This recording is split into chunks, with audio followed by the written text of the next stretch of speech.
Salut à toutes et à tous, ou plutôt rebonjour à toutes et à tous.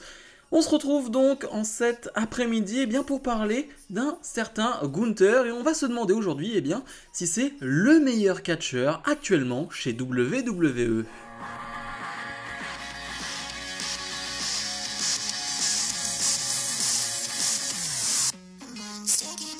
Déjà, n'oubliez pas le pouce vers le haut bien évidemment et de commenter et de me donner votre avis.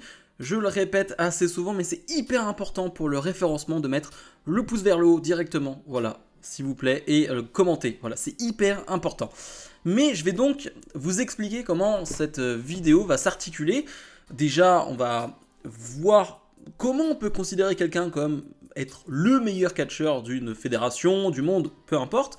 Et ensuite, on verra les candidats, ceux qui peuvent finalement être considérés comme les meilleurs catcheurs chez WWE. Premièrement, déjà, la première partie, c'est très subjectif, et ça il faut clairement le dire. Je sais ce qu'il y a de plus important dans cette vidéo, c'est que tout ça n'est que subjectivité. Il n'y a rien d'objectif dans ce que je vais dire, ce n'est que de la subjectivité. C'est-à-dire que chacun aura ses critères, chacun aura finalement son ressenti sur qui est le meilleur catcheur actuellement chez WWE. D'ailleurs, quand je parle d'actuellement, on parle d'une période de plusieurs mois, on va dire de 6 à 8 mois, parce que ça n'a pas d'intérêt de dire sur les 2 dernières semaines, un tel ou un tel est le meilleur catcheur de la fédération. Ça n'a pas trop de sens.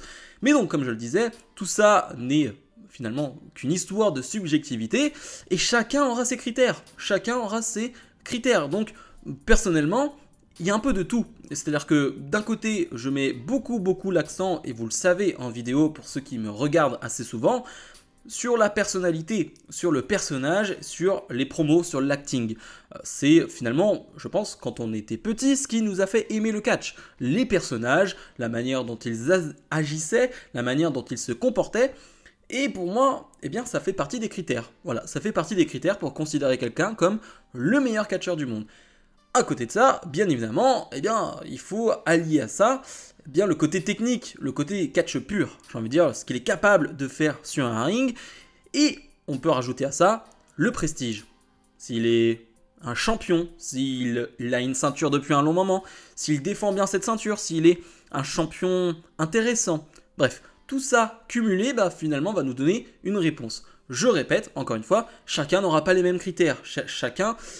Je vais vous donner un exemple. Moi, comme je vous l'ai dit, je mets beaucoup l'accent sur la personnalité quoi que ce soit. Mais si quelqu'un me dit, moi, le meilleur catcheur du monde, enfin, là on parle de chez WWE, c'est le catcheur le plus technique, donc c'est un tel, je peux pas le contredire. Chacun aura sa vision là-dessus, chacun aura sa vérité. Mais voilà, c'est juste pour vous dire à quel point c'est compliqué. Ce n'est pas un débat fermé, c'est un débat hyper ouvert qui va, je l'espère, vous faire réagir en commentaire de cette vidéo. Mais bref, parlons maintenant des prétendants à Gunther. On parlera de Gunther en fin de vidéo. Pour moi, Gunther a 4 prétendants à son titre de meilleur catcheur actuellement chez WWE. Je vais faire par ordre, en tout cas selon mes croyances. Le premier, finalement, pour moi, dans un ordre décroissant, ce serait Roman Reigns. Roman Reigns, actuellement champion Universal depuis maintenant plus de 1100 jours. Un Roman Reigns qui, à une certaine période, je pense, aurait pu être considéré comme le meilleur catcheur chez WWE. Sa personnalité, son charisme, son aura, sa manière d'être finalement avec les fans, d'agir au micro, d'agir devant la caméra, tout ça fait en sorte que, Roman Reigns, il y a peut-être quelques mois, un an peut-être, je le mets clairement, je le mettais meilleur catcheur du monde, catcheur chez WWE. Je vais souvent faire ce lapsus, mais excusez-moi, je parle bien de WWE, je parle pas de meilleur catcheur au monde. Voilà, je le répète. Mais j'ai un problème avec Roman Reigns actuellement, c'est que certes, quand il est présent, sa présence, comme on le dit assez souvent, est remarquée. Sa présence est presque obligatoire du côté de SmackDown pour nous faire finalement nous investir encore un peu plus dans cette histoire autour de la Bloodline. Dès qu'il est présent, l'atmosphère change, l'ambiance est différente dès que Roman Reigns est là. Le problème, comme je le disais, c'est qu'il est très peu présent ces derniers temps. Alors il a fait son retour la semaine dernière, on est content. Mais on sait que ça ne va possiblement pas durer. Et surtout, eh bien, sur les derniers mois, j'ai pas de très grandes prestations de la part de Roman Reigns. J'ai pas de match catastrophique, j'ai pas de match honteux, selon moi, mais j'ai pas un ou deux ou trois matchs qui me font dire « Ok, Roman Reigns est au-dessus du lot en ce moment, Roman Reigns mérite ce titre de meilleur catcheur WWE sur les derniers mois. » C'est un problème, parce que moi, en termes de personnage, Roman Reigns peut totalement rentrer dans mes critères. Personnage fort, gros charisme, voilà. Comme je l'ai dit, l'atmosphère n'est plus la même quand il est présent. On est d'accord là-dessus, mais eh bien, je suis obligé de l'allier finalement aux performances, et ce qu'il fait en ce moment, voire sur les derniers mois, c'est pas assez suffisant. Et je pense que Roman Reigns fait partie des 4, 5, 6 meilleurs catcheurs chez WWE. Quand on parle de total package, voilà, quand on prend le tout, je pense qu'il est dans cette caste-là, qu'il est dans le solo-là, mais qu'actuellement, c'est pas possible de le mettre tout en haut. Bien évidemment, ce n'est que mon avis. On passe ensuite à l'American Nightmare, Cody Rhodes. Certains vont s'étonner un peu de le voir finalement parmi les quelques noms qui, selon moi, peut concurrencer Gunther, mais Cody Rhodes, pour moi, par exemple, sur le début d'année, sur ce qu'il fait, même lors de son match face à Roman Reigns à Mania, pour moi c'était un bon match. Je ne l'ai pas dit pour Roman Reigns, mais pour moi ça reste un bon combat. Malheureusement, la fin pour moi a tout gâché. Même pas forcément en termes de résultats, mais la manière dont ça a été écrit, je ne vais pas me répéter, mais pour moi c'est un peu tout gâché. Mais Cody Rhodes, sur le papier, c'est un peu on va dire la version gentille, la version babyface de Roman Reigns, dans le sens où il a tout. L'entrée, le costume, les promos, l'aura, le charisme. Tout est génial. Vraiment, j'ai rien à dire en termes de personnage. Cody Rhodes pourrait clairement être le meilleur catcheur du monde si, il était dans la title picture. Si il était plus haut et si on lui donnait, de grosses affiches. Parce qu'on peut pas dire que ces derniers mois, il y a son histoire, certes, avec Brock Lesnar, qui pour moi était globalement une bonne histoire. Je sais qu'on n'est pas vraiment beaucoup à être d'accord avec ça, mais pour moi c'était une bonne histoire et les combats, le dernier, je l'ai vraiment beaucoup apprécié. Mais c'est pas un match où je mets 5 étoiles, voilà. C'est pas un match où je me dis, ok, c'est l'un des matchs de l'année. Voilà, clairement pas.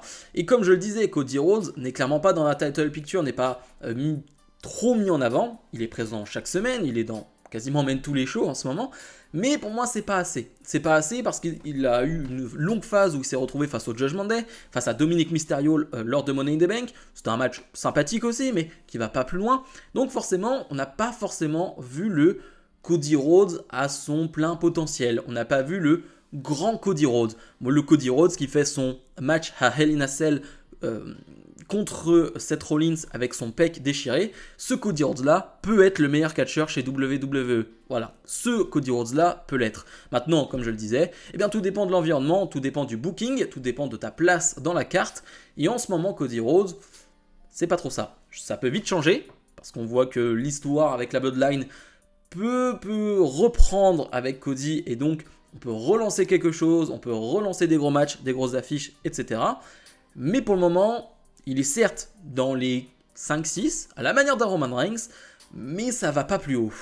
Là pour moi, on rentre dans du candidat hyper sérieux. Seth freaking Rollins, qui pour moi a un bon règne de champion. Là aussi, je pense qu'on n'est pas énormément à être d'accord là-dessus, mais c'est pas grave, je maintiens donc ce que je dis. Pour moi, Seth Rollins a un bon règne de champion, qui certes a eu du mal à commencer, mais en même temps, il n'a pas été gâté. On lui a donné directement le Judgment Day qui est vite lassant, c'est vite redondant. Mais il nous a quand même donné, pour moi, l'un des meilleurs matchs de l'année chez WWE. Pour moi, son match face à Balor lors de SummerSlam est un 5 étoiles. Voilà, je l'avais déjà dit à l'époque et je le maintiens aujourd'hui. Pour moi, ce match est l'un des meilleurs matchs chez WWE cette année. C'est un régal pour moi. Et donc, Seth Rollins, pour moi, c'est le total package. Je parlais donc d'un Cody Rhodes, d'un Roman Reigns, où il manquait des choses. Seth Rollins, pour moi, il ne manque rien.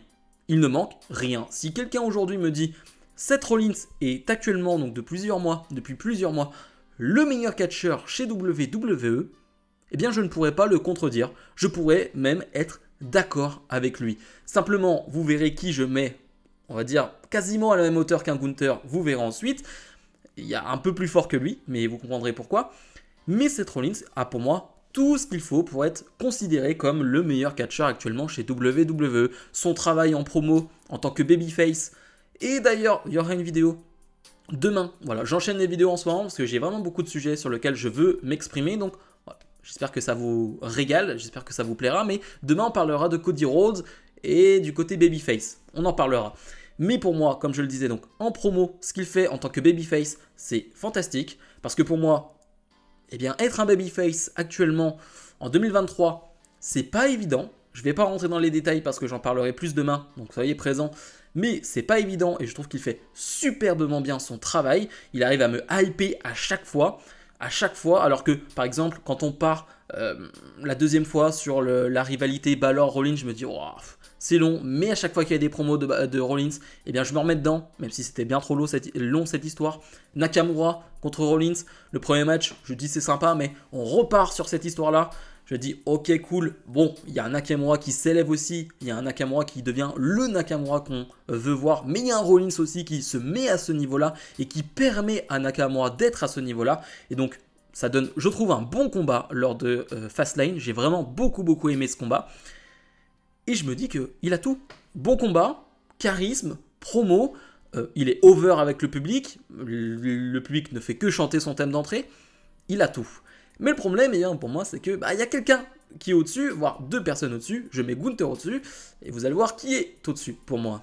Parce que celui qui se rapproche le plus de Gunther, pour moi, qui a d'ailleurs des similarités avec lui, vraiment il lui ressemble beaucoup, eh bien c'est l'actuel champion NXT, Ilya Dragunov. Alors ce nom, tout le monde le connaît maintenant, mais ce que je veux dire, c'est qu'Ilya Dragunov est toujours du côté de NXT, donc forcément, il y a une audience moins grande, il est moins grand public, Ilya Dragunov.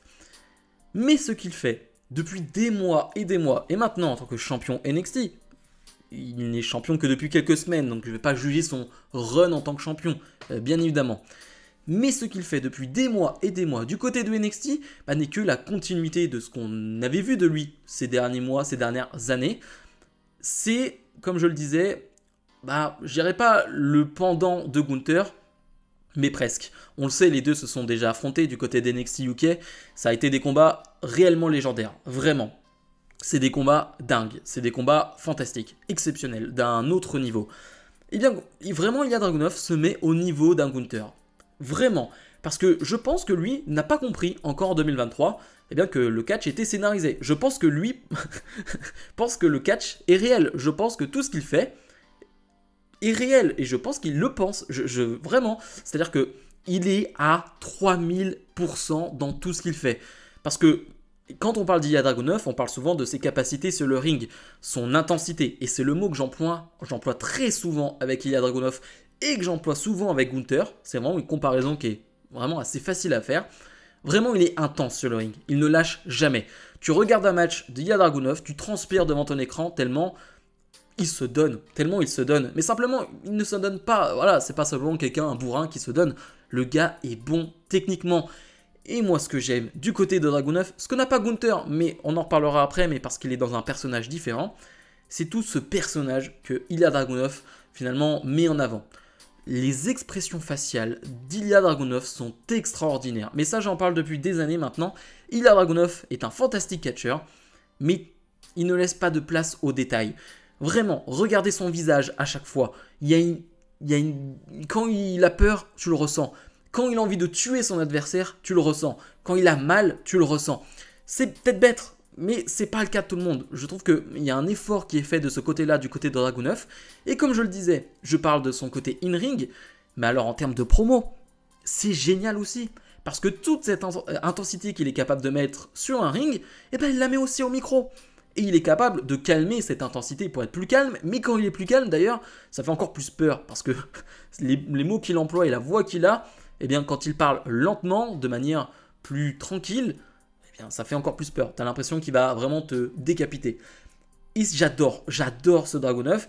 Honnêtement, ces derniers mois, Dragunov est vraiment passé dans mon top 5-6 de mes catcheurs préférés actuellement. Vraiment. Et je parlais donc des matchs, etc. Mais des matchs de Dragunov sur les derniers mois, sur les dernières semaines, il y en a, mais honnêtement, on pourrait presque dire une dizaine. Vraiment. C'est-à-dire que son double affrontement face à Carmelo Hayes, 5 étoiles pour moi. Voilà. vraiment des candidats au match de l'année. Je pense à son match face à Bron Breakker dans un weekly de NXT. Fantastique. Même face à Trick Williams, c'était vraiment très bon.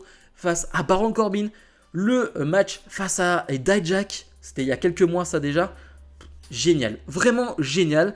Donc j'adore ce que fait Dragunov et pour moi, bah, il est quasiment au même niveau que Gunther. Et il est temps maintenant de parler de Gunther et de ce qu'il fait mieux que les autres et pourquoi, selon moi, c'est le meilleur catcheur WWE actuellement. Je le mets un tout petit peu au-dessus du niveau de Dragunov. Finalement, pour une chose, mais qui est hyper importante, c'est qu'il est champion intercontinental depuis maintenant plus d'1 an et qu'il a redonné du prestige à ce titre. Et ça, c'est pas rien du tout. Vraiment, c'est une énorme tâche qui a été accomplie, certes, par les bookers, le booking qu'il a eu tout au long de ces mois, mais par lui, dans sa présentation, dans ses matchs, dans ses combats. Quand Gunther est présent, quand Gunther a ce titre intercontinental, eh bien, tu as l'impression que c'est un gros titre. Tu as l'impression que ce titre a énormément d'importance. Et c'est pour ça que pour moi, il est un peu au-dessus de tout le monde aussi, parce que redonner du prestige à un titre et en faire finalement l'un des titres majeurs actuellement chez WWE, alors que de base, c'est un titre mineur, eh bien, c'est très fort. Et ça, je pense qu'on est tous ravis de cela, parce que c'est ce qu'on veut dans le catch, que les titres mineurs soient un peu plus mis en avant et qu'ils aient réellement de l'importance. Et c'est le cas avec ce titre intercontinental grâce à Gunther. Et tout ce que je peux dire par rapport à Dragunov, eh bien je peux le reporter finalement sur Gunther. Je parlais d'intensité, je parlais de matchs extraordinaires sur les derniers mois. C'est le cas avec Gunther aussi. Je pense forcément... je parlais de la différence qu'il y avait pour moi entre Dragunov et Gunther, c'est le côté expression faciale, mais c'est pas un point négatif pour Gunther parce que ça va avec son personnage. Lui, c'est celui qui est au-dessus du lot. C'est pas lui l'outsider, c'est pas lui qui doit être le prétendant ou quoi que ce soit. Non, non, lui c'est le gars qui domine, c'est le ring général, c'est celui qui finalement est le chef et le roi. Donc il n'a pas à avoir ses expressions faciales, il est plutôt impassible, il est plutôt neutre dans ses expressions. Et ça me va, parce que ça va avec son personnage, ça va avec ce qu'il nous raconte depuis des mois et des mois. C'était simplement, on va dire, la seule comparaison notable qui n'est pas la même, tout simplement, entre Dragunov et Gunther. Mais pour moi, ouais, Gunther est le meilleur. Gunther est le meilleur, et encore, il nous le prouve ce lundi à Raw en affrontant Bronson Reed. Quel combat de titan, quel combat de colosse. Tout ce qu'on aime. Et Gunther est capable d'affronter n'importe qui. Et de rendre le match hyper intéressant. Et c'est ce que j'aime avec Gunther. Il est capable d'affronter des big men, comme Braun Strowman, comme Bronson Reed. Il est capable d'affronter des plus petits gabarits, comme Ricochet ou Chad Gable. Il est capable de, comme je le disais, de s'adapter. Il va pas catcher de la même manière à chaque fois. Et ça, je trouve ça hyper fort.